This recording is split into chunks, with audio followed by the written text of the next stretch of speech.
Welcome.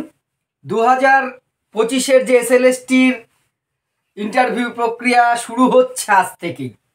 এই panel, এই পরীক্ষা, এই এসএলএসটিও কি ভোগে যেতে চলেছে? হ্যাঁ, সচেতনভাবে শব্দটা ব্যবহার করলাম। মানে জট এমনভাবে পাকাচ্ছে, আমরা গতকালকেও দেখেছি। আজকে হাইকোর্ট যেটা বলেছে, দুটো বিশেষ নির্দেশ কি কি বলেছে, 2016 সালের যারা দাগি আছে তাদের শুধু নাম না, একদম সমস্ত তথ্য আতা পাতা দিয়ে তালিকা প্রকাশ করা, যেটা এসএসসি এতদিন পরে করেছে। আর একটা যেটা খুব দারুণ নির্দেশ আমি মনে করি, 2025 অর্থাৎ চলতি যে রিটেন হয়েছে তার ওএমআর এখনই আপলোড করা। আমি এর আগে একদিন বলেছিলাম যে কেন যে স্কোর কার্ডের সাথেই কেন এটা দেওয়া হলো না, ওএমআরটা আপলোড করে দেওয়া হবে, কারণ অনেকগুলো অভিযোগ আছে, এটা নিয়ে আসছি পরে। তাহলে এখন প্রশ্ন, এই পরীক্ষার ভবিষ্যৎ কি? আমি আমার ব্যাখ্যায় বলছি অন্তত 5টা-6টা অপশন আছে, তার মধ্যে যে কোনো একটা হওয়ার সম্ভাবনা আছে। কি কি সে অপশনগুলো সেটা আসবো।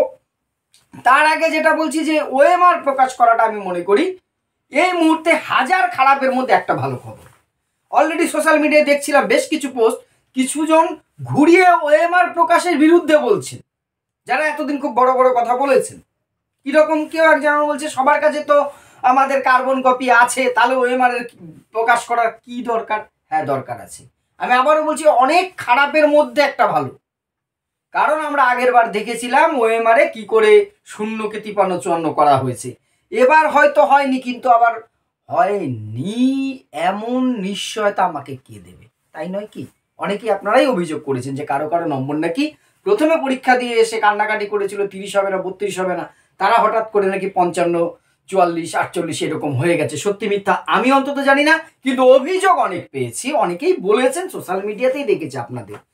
এই অবিশ্বাসটা আমি মেনে নিচ্ছি। এই 5 লক্ষ 4 লক্ষ পরীক্ষার্থী কারোর নম্বরে কোনো রকম টেম্পারিং করা হয়নি। তাহলে স্বচ্ছ আছে, স্বচ্ছভাবে সেটা প্রকাশ করতে কোনো বাধা নেই। আমি যা পেয়েছি সেটাই থাকবে, স্কোর কার্ড সাথে মিলে যাবে। দুধ কা দুধ, পানি কা পানি, এইটা একটা তো স্বচ্ছতা দেখানোর একটা ভালো সুযোগ এসছে, যে পকেট বের করে দেখাও তোমার পকেটে পয়সা নেই। আমি চুরি করিনি, আমি তো পকেট বের করে দেখাতে কোনো আপত্তি নেই, এটা তো জেনুইন বিষয়। এইটা আমার মনে হয় তো কারোরই কোনো আপত্তি থাকবার কথা নয়। কিন্তু প্রথম প্রশ্ন যেটা গতকাল বলেছি, যে দায় কার?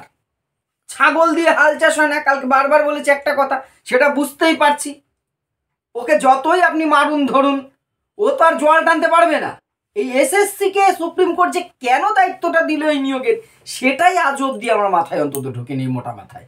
কারণ যাদের দ্বারা এই অপকর্ম, দুষ্কর্ম, চুরি জোচ্চুরি হয়েছে, সে বেড়ালকেই দেওয়া হয়েছে মাছটা ভাগ করতে, তো বেড়াল তো খাবেই। যার অভ্যাস খাওয়ার, সে একটা বাতাসা পেলে কামড়ে খেলে ধরা পড়ে যাওয়ার ভয় একবার চেটে দেবে, কারণ অভ্যাস চুরি করে খাওয়া। তো এদের তো এরা শতভাবে করলেও এখন মনে হচ্ছে ওই আমাদের হচ্ছে চুন খেয়ে মুখ পুড়েছে, এখন দই দেখেও ভয় হয়, হওয়াটাই স্বাভাবিক। যাই হোক, তাহলে 16 সালের যারা আপনার যে একদম দাগি, তাদের লিস্ট ইতিমধ্যে প্রকাশ করেছে এসএসসি তার ওয়েবসাইটে, 1806 জন সম্ভবত। আর 2025-এর ওএমআর পাবলিশ 10 ডিসেম্বরের মধ্যে করতে হবে।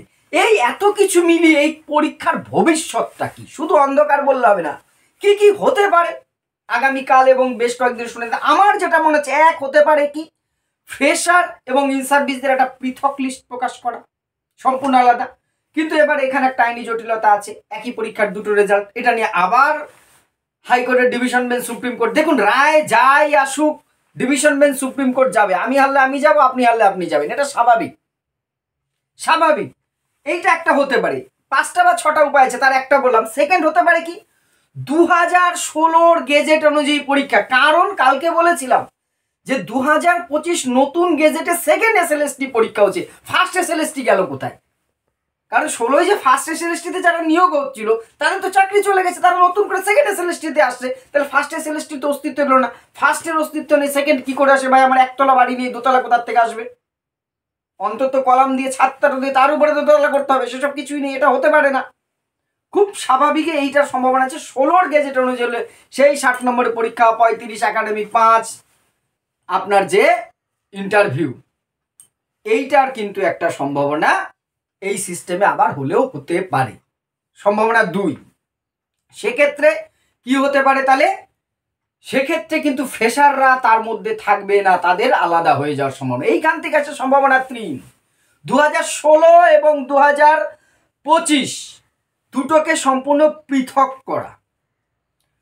16 যেটা যারা 16-র যোগ্য প্রার্থী আছে তারা এবং যারা ওয়েটিং ছিল তাদের নিয়ে একটা আলাদা প্যানেল তাদের মধ্যে থেকে, আর 25-এর নতুন আপডেট ভ্যাকান্সিতে আলাদাভাবে নিয়োগ। এই দুটো নিয়োগ পৃথক হওয়া, যেটা আমরা প্রথম দিন থেকে বলেছিলাম এটা যদি হতো আজকের এই এত ঝামেলা গন্ডগোল নিজেদের মধ্যে দ্বন্দ্ব এগুলো আসতোই না। ফ্রেশার বলুন আর ইন সার্ভিস যোগ্যরা বলুন, সবাই তো চাকরি প্রার্থী, আমাদের তো লড়াই করার কথা নয়, কিন্তু আমরা নিজেরা লড়ছি, লড়িয়ে দেওয়া হয়েছে গাজরটা ঝুলিয়ে দিয়ে।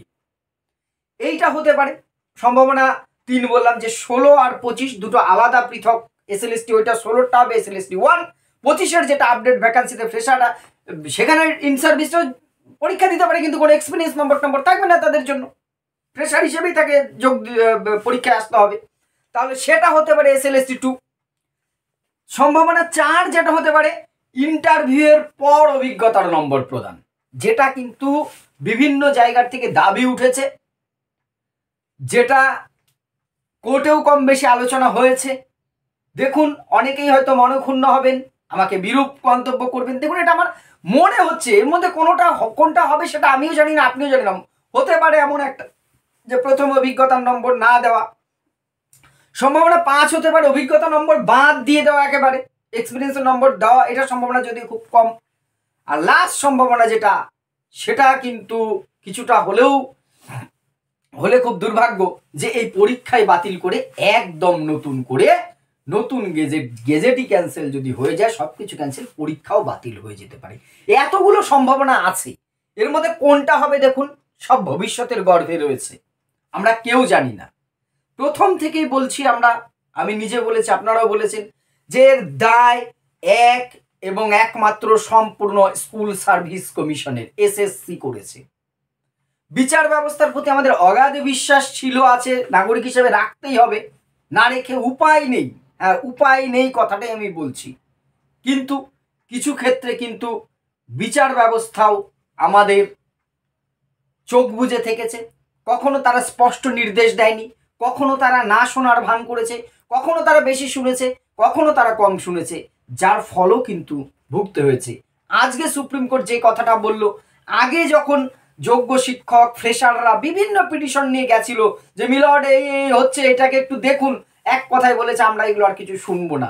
আজকে সুপ্রিম কোর্ট বলছে কেন ফ্রেশারদের সাথে ইন সার্ভিসের একসাথে, এইটা যদি আগে বলে দিত, যদিও ভুলটা এসএসসির, তারা ভুল ব্যাখ্যা করেছে, কিন্তু যখন পিটিশনাররা গেছিল সেখানে আবেদন নিয়ে, তখন শুনে যদি বলতো পরীক্ষার আগে, তাহলে একটা প্রসেস চলছে, সেই চলাকালীন এরকম একটা অবস্থা। আজ থেকে অলরেডি ইন্টারভিউ শুরু, বাংলা ইংরাজির ইন্টারভিউ ডেট হয়ে গেছে, ভেরিফিকেশন 11-12, আজকে যেটা বলেছে আপনাদের প্রসেসই হয়নি, ভেরিফিকেশন কি করে করছে, মানে টোটাল ব্যাপারটা ঘেটে বলবো না, ও চছক অনেক দূর চলে গেছে।